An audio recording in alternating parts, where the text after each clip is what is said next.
Tonight, on Most Daring, a dangerous river rescue washes out when a chopper plunges from the sky.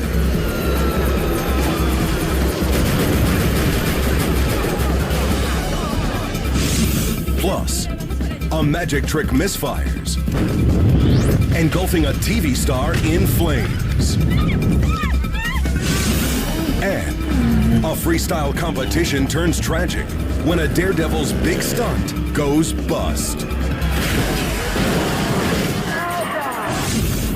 But first, when a thrill seeker hits a major snag, airmen face a virtually impossible rescue off a 1,000-foot cliff. Then, a speedboat flips, trapping 2 drivers beneath the surface. Can crewmen reach them before they drown?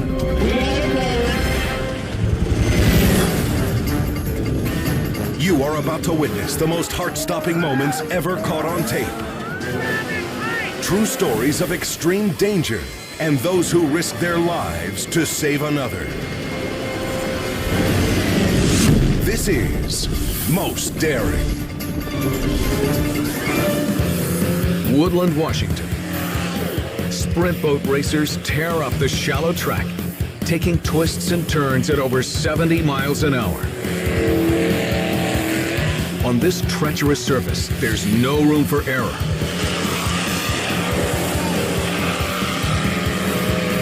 Veteran drivers Juan Castillo and Peggy Schwebach push their boat into turn 9, where one wrong move spells disaster.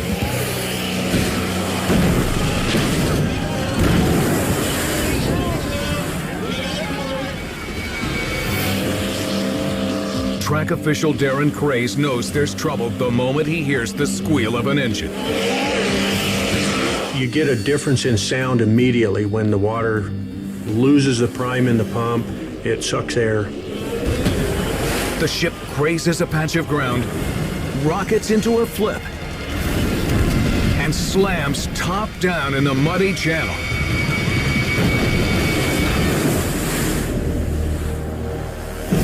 The crash was so violent that we could actually hear the crowd go completely silent. Peggy and Juan are strapped in their roll cage underwater. But there's even more trouble. The boats have a tendency to sink into the mud of the race surface when they're upside down. We have to react really quickly in those circumstances. Rescuers have to race through the swampy track to reach them. And Peggy and Juan are drowning. Thinking on their feet, Darren and the other crewmen leap into the muck. Running on pure adrenaline, they lift the 1,200-pound boat. Finally, both racers are freed. Peggy tumbles out, gasping for air. You could definitely see the fear. She was struggling to breathe at that time. She'd taken on a little bit of water and was choking. Juan staggers to his feet, still trying to piece together what went wrong. Once I hit the soil on the island on the other side of the channel, we just started twirling. Sideways, upwards, backwards, and all over. And the next thing I know, there's water on my face, so I know I'm upside down in the channel. His co-pilot, Peggy, was equally shocked.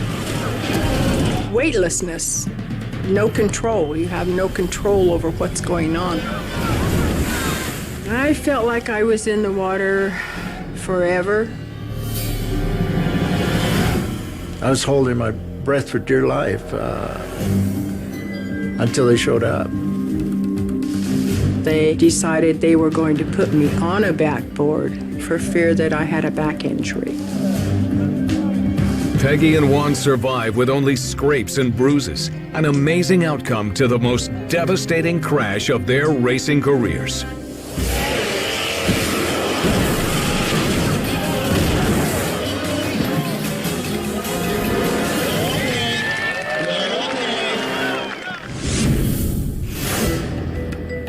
The Blue Mountains, Australia. A national park that features dramatic cliffs rising thousands of feet into the air.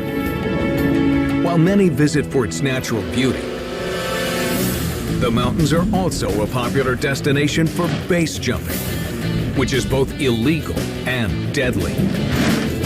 Daredevil Ben Gibson is about to find out why. His chute collapsed during a jump, and now he's stuck on the cliff wall, 400 feet above the ground.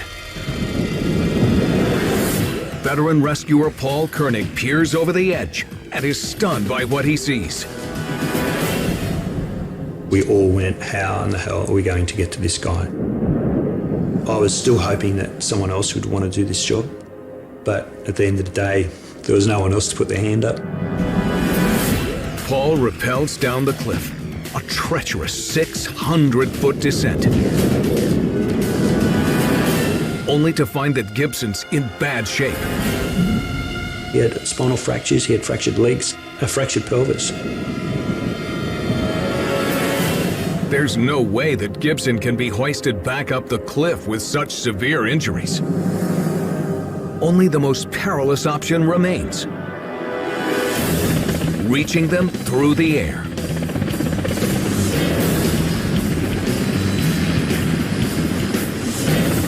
Pilot Greg Olson steadies his chopper less than 50 feet from the rock wall.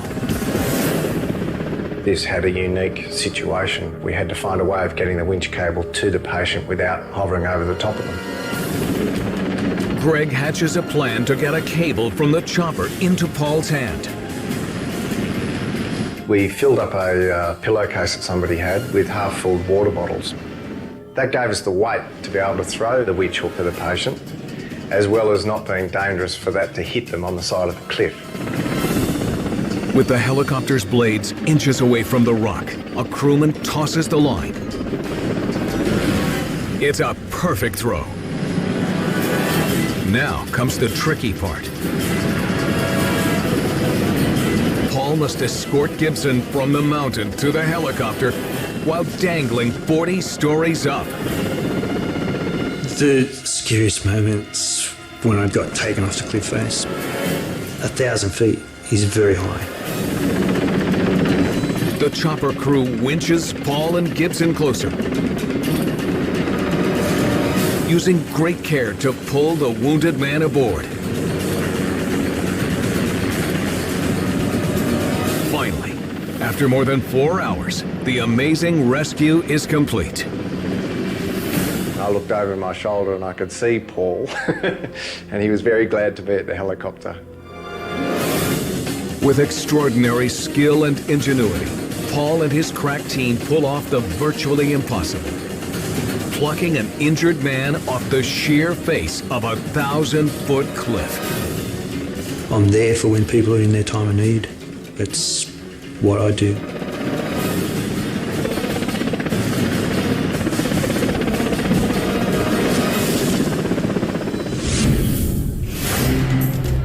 Tijuana, Mexico. Live on Mexican television, a female illusionist is about to attempt a death-defying stunt. Ana Dela will lock herself in a trunk filled with fireworks and attempt to get out before it explodes. Son unos explosivos bastante peligrosos. En menos de un minuto van a explotar.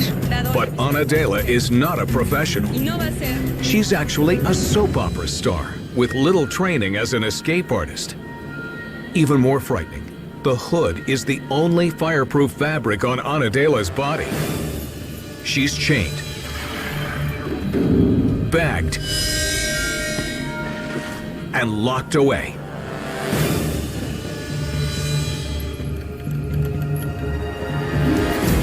The fuse is lit, and there's no way to stop it. In 37 seconds, this trunk will blow. Ana Dela's hands anxiously work the lock. But they're fumbling. She's starting to panic.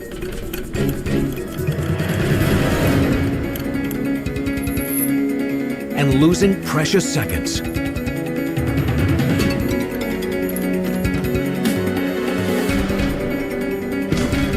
She's out, but it's too late.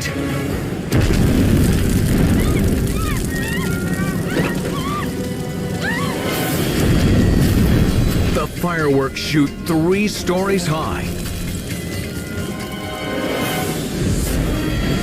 Anadela tries to outrun the blast, but she's engulfed in the blaze. Without a protective suit, she's just seconds from burning alive. Firefighters race to put out the flames.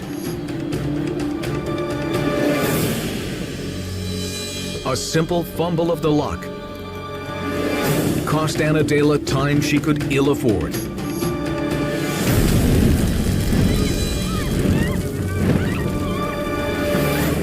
The actress is left with third-degree burns, but she recovers and returns to her acting career.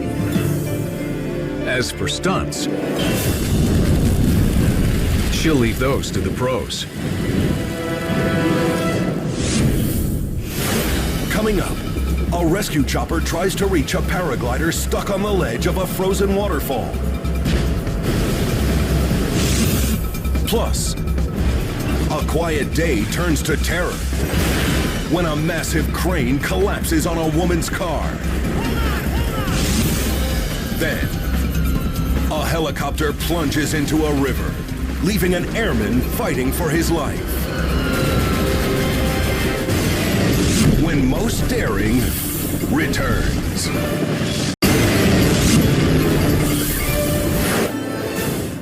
Rome, Georgia. Officer Chase Burns cruises through town on a quiet day. A giant crane from a construction site looms in the distance, and it's about to turn this routine patrol upside down.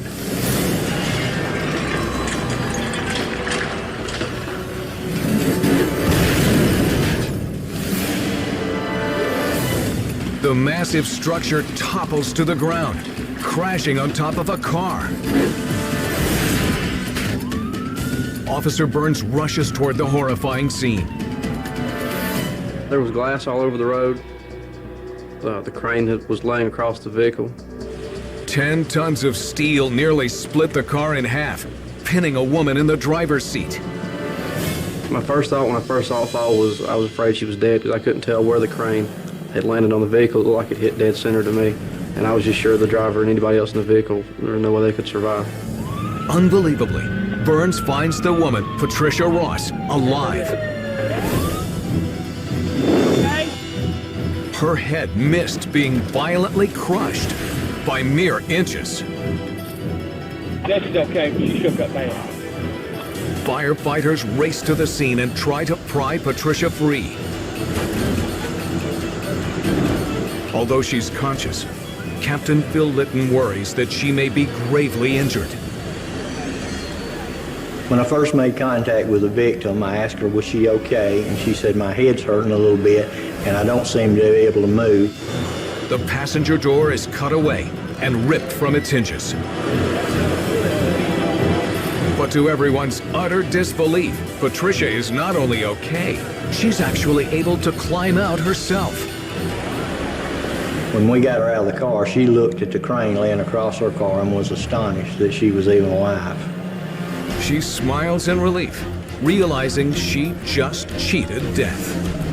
When the impact happened, it was a loud noise. It had no idea where it came from. And then the next thing was the fireman was there. And I asked him, I said, what in the world happened? And he said, lady, you're not gonna believe it, but there's a crane on the back of your car. I said, a what? He said, a crane. Patricia's ordeal is dramatic proof that quite often the difference between life and death is merely seconds and inches.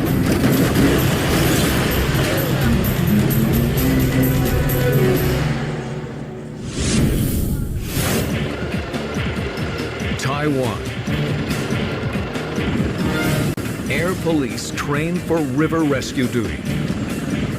The goal is to reach a raft of mock victims and airlift them to safety. But this will be no routine exercise.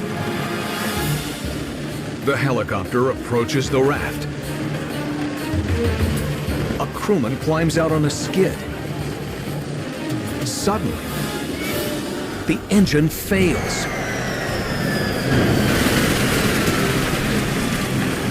The pilot gets some lift, but it's not enough.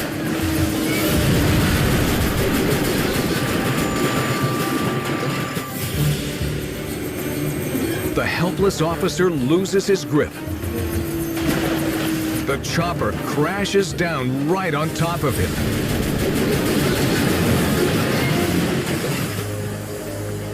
There's no sign of life.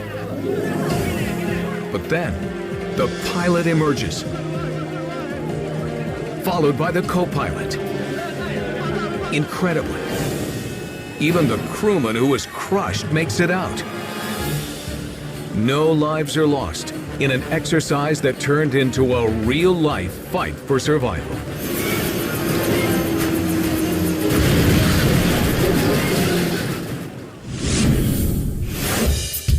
Southern Norway. This region of the Scandinavian backwoods is well known to extreme sports enthusiasts.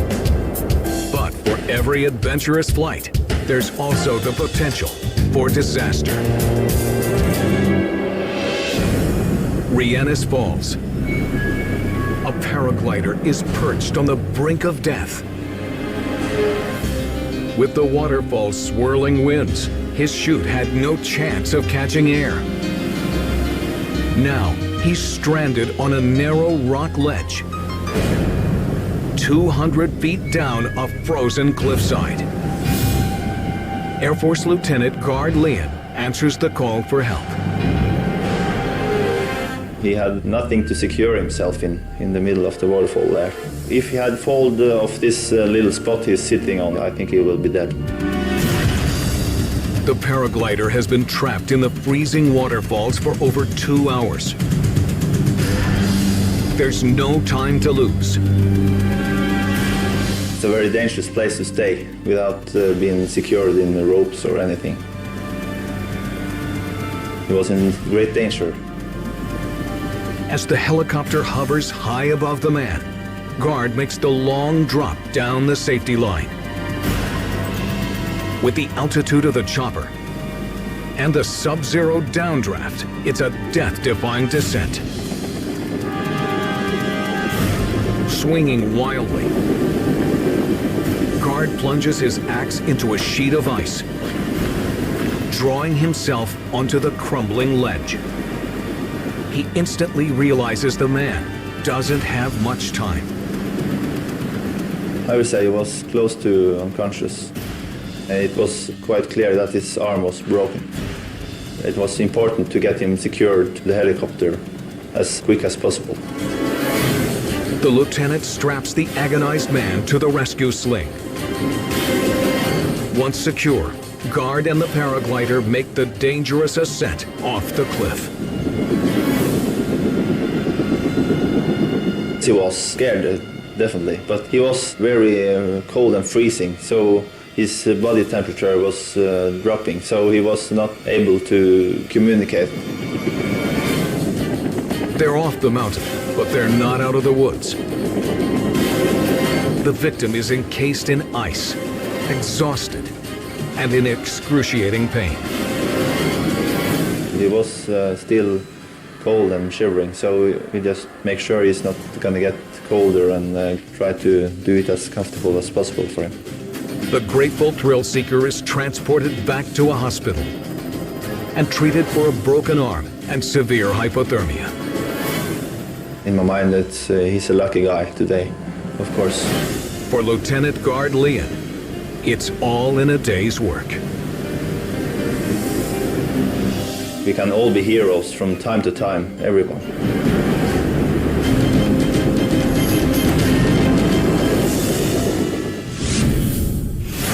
Still to come. A disturbed young man threatens to leap off an overpass. But a courageous rescuer has other plans. Plus, it's terror at 3,000 feet when a skydiver's chute gets tangled on the wing.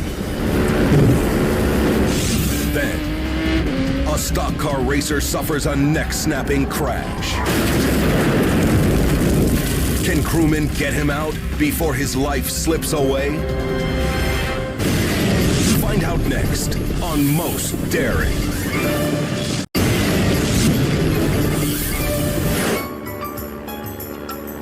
Champaign County, Illinois. Two friends get set to skydive over the heartland. The door opens, but then sheer terror.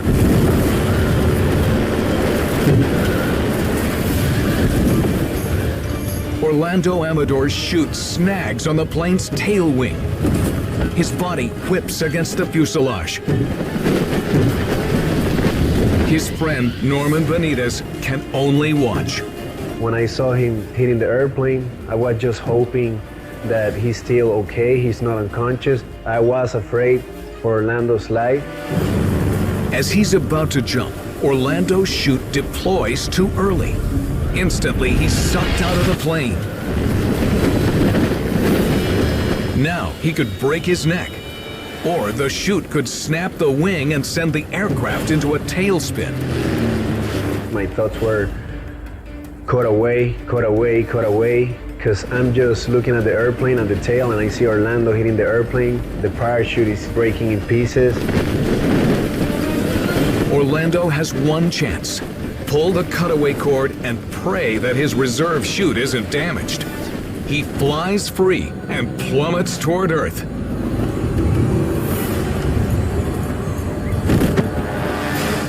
Fortunately, the reserve chute opens. Moments later, his high-altitude nightmare is over. But as the horrifying ordeal sinks in, he breaks down. Once I was on the ground and I realized what actually had happened, I started to shake, then I became scared. Luckily, Orlando didn't panic when his life was on the line, or this perilous jump could have been his last.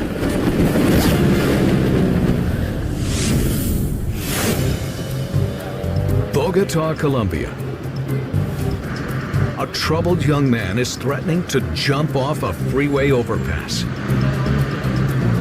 An officer tries to reason with him, but the kid swears he'll leap if the cops get any closer. That's when rescuer Manuel Garavito volunteers for a risky mission.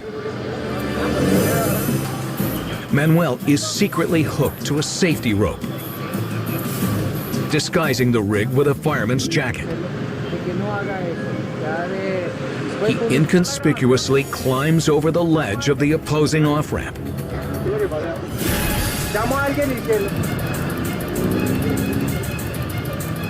Manuel prepares to spring his trap. The instant the young man looks away, Manuel goes for it.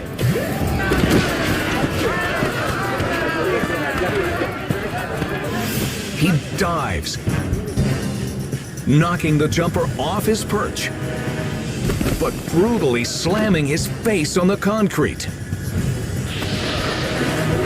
Police quickly subdue the young man, while firefighters lower Manuel to the ground.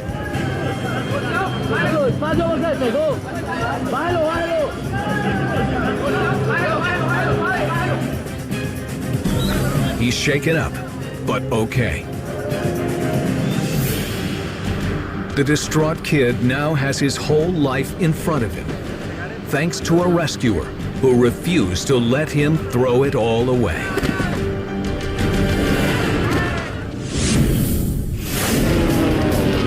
Derby, England. High-performance sports cars vie for position at the British GT Championship. Driver Shane Bland, in the orange car, has his eye on the lead. suddenly, disaster.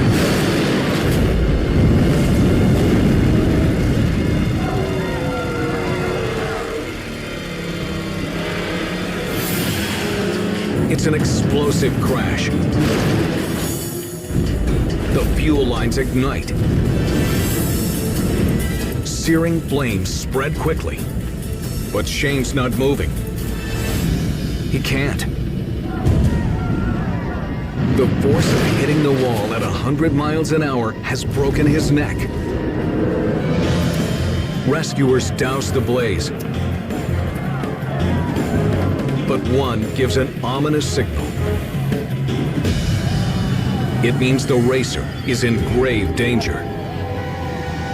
It's a rarity, but you don't know at the time how bad that incident is. If Steve Angel's crew doesn't get Shane to a hospital soon, his chances of survival are slim. But if they shift his head the wrong way, he could be permanently paralyzed. So you know what you've got to do, because you're the person on the ground that's going to save that life. One man holds Shane's neck in place while a track physician removes his helmet. Surprisingly, the driver comes to for just a moment. I remember waking up in the car, still very, very hot. My helmet's off. I knew how serious it was by the amount of people there. Workers use hydraulic jaws to cut away the twisted metal. The seriousness is just unbelievable, and the fear in everyone else's faces really takes your breath away. Finally, he's free. With great caution, paramedics transfer Shane's battered body to a stretcher. But it may be too late. The C5 vertebrae was completely shattered, beyond repair, basically. That's a very, very serious injury to have. It's 50-50 whether you're able to walk again. Amazingly, Shane Bland beats the odds. Although his racing days were ended on that fateful backstretch,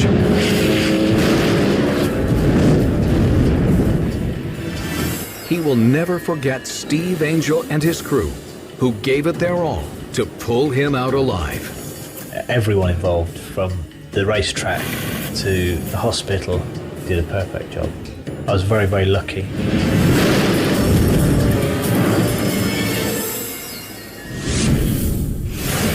When we return, a family truck is swept away in a flash flood, and now they're stuck inside a sinking death trap. Plus, courageous firefighters race inside a burning house. But can they save two small children pulled from the flames? Come on now, come on! Then, a high-flying daredevil gets bounced from a competition. That's straight ahead on Most Daring.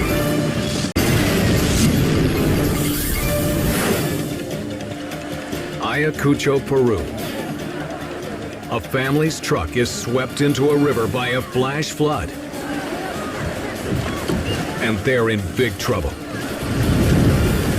A young girl climbs through a window just before it flips over.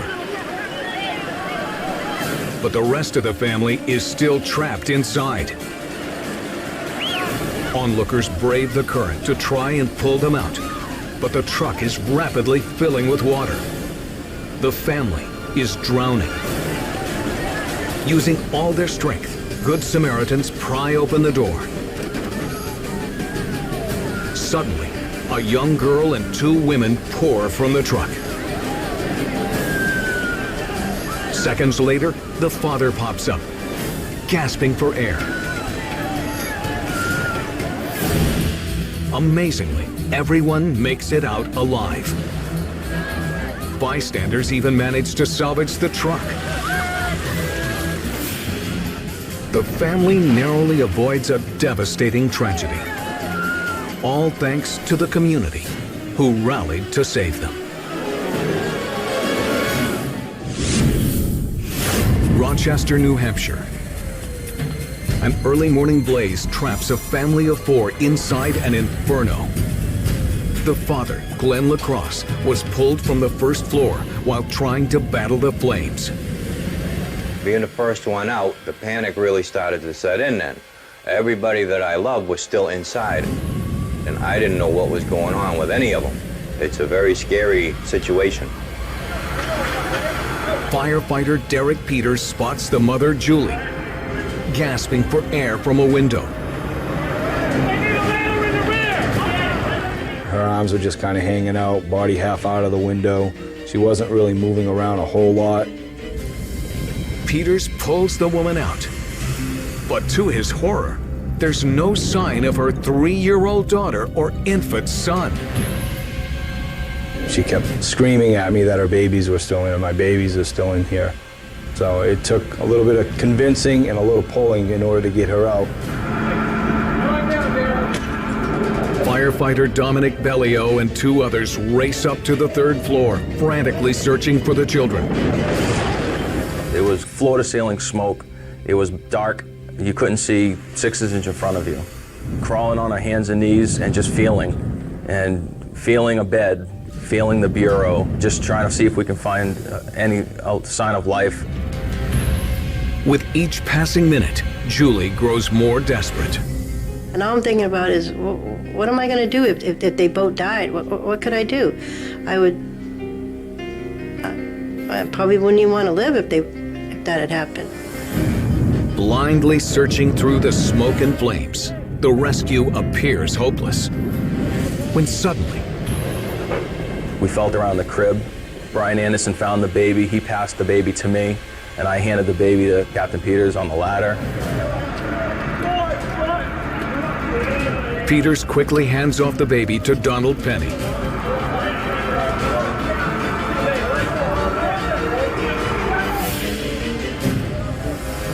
He seemed lifeless. He wasn't conscious. He wasn't crying. He wasn't doing anything. I immediately grabbed the baby and ran him over to the ambulance. But miraculously, the infant comes to, still alive and breathing. Now the attention shifts to finding his sister. But the blaze is so out of control that continuing to search is simply too dangerous. The chief was getting ready to pull us out because we were in there too long. He felt the conditions were changing.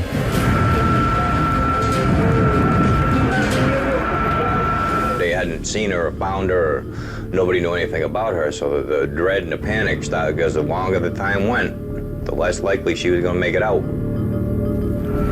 Then, just when all hope seems lost, Captain Peters hears a shout from firefighters inside. They were about probably 15 to 20 feet away. You could hear them yell, "We think we found the child." Peters reaches in the smoke-filled window and takes hold of the little girl. He carries her down in his arms, but she's not moving. My daughter came down the ladder like a rag doll. She was limp and lifeless, and it killed me. It honest to God killed me to see her come down, because I knew she was dead.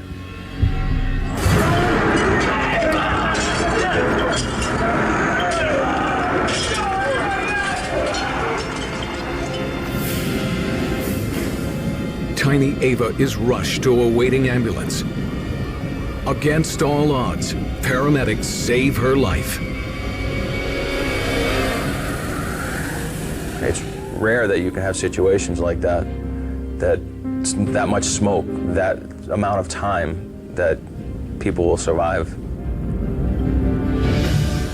I give kudos to firefighters. I mean, you admire them from a distance because you see what they do, but you really don't appreciate it until you watch them in action and they save one of your own.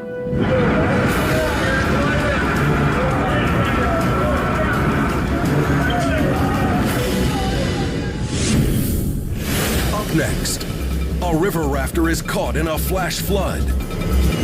But but his rescuer is battered by the ferocious tide. Plus, desperate office workers cry for help from the roof of a towering inferno. Can firefighters reach them before it's too late?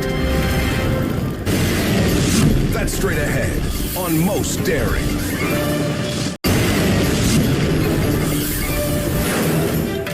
Queensland, Australia.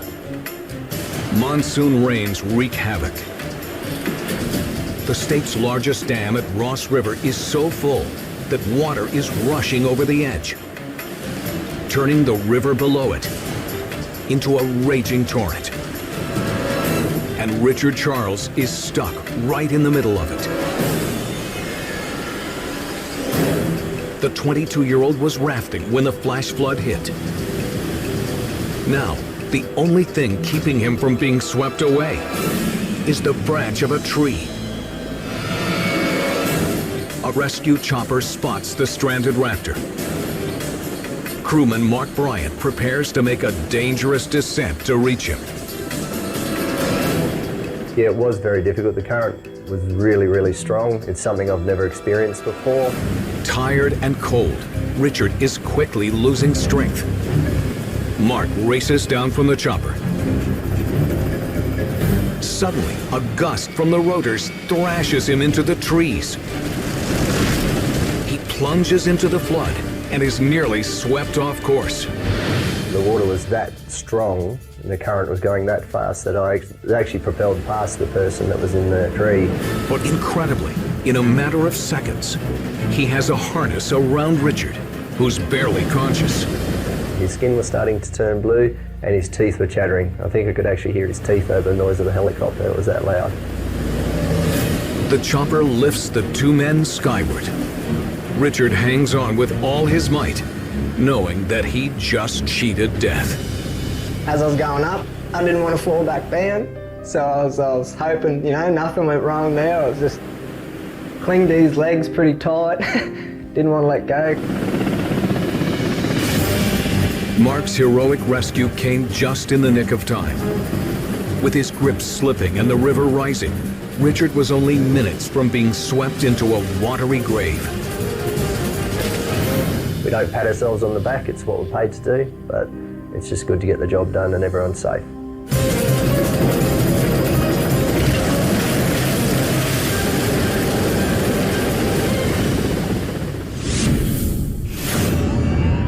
Dhaka, Bangladesh. A colossal fire roars through an 11-story TV station. Black smoke billows and flames shoot out from all angles. More than 2,500 people scramble to get out. The blaze spreads fast through the lower floors. Thousands watch in horror from the streets below. A lunar crane rises into the air to pluck people from windows. But some contemplate jumping. The crowd frantically waves them back. But for those cut off by the flames and smoke, the only refuge is on the roof.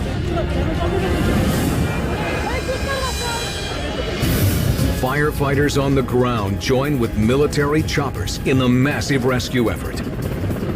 The helicopters use baskets and harnesses to haul victims from the rooftop.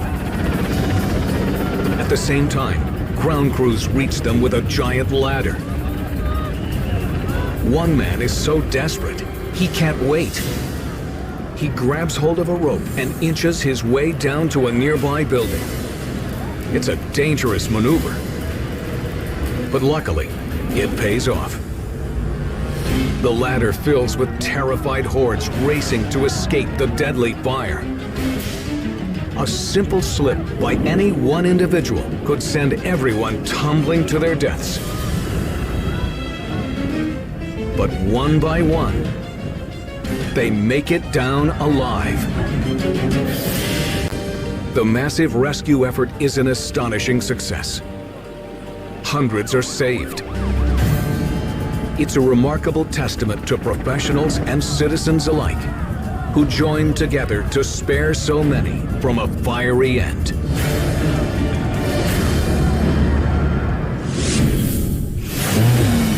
Coming up, an ATV rider goes for broke, but suffers a bone-crushing setback. That's next on Most Daring.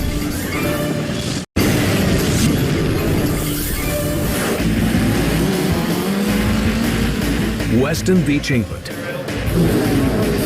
The annual ATV competition attracts hundreds of riders. Many are here for the races. Others for the freestyle show. Daredevil Christian Gagnon wows the crowd with dangerous aerials. But his biggest trick of the day could be his last.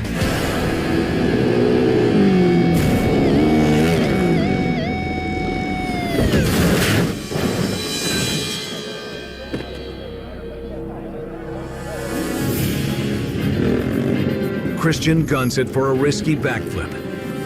He needs to hit the ramp at 60 miles an hour, but the muddy track leaves him short on speed. He violently crashes onto the metal platform. Worse, he's pulverized by his 350-pound quad. Knocked unconscious, he topples to the ground.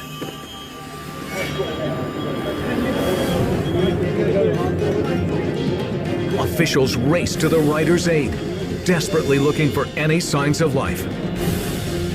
The crowd watches, stunned, waiting to hear the fate of the fallen freestyler.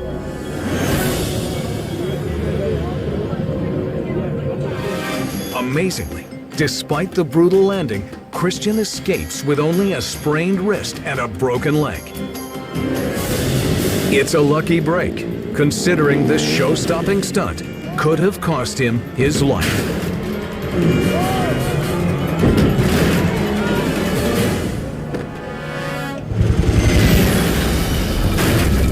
These are the astounding true stories of real people who stared down death and survived. Join us next time for more non-stop action on Most Daring.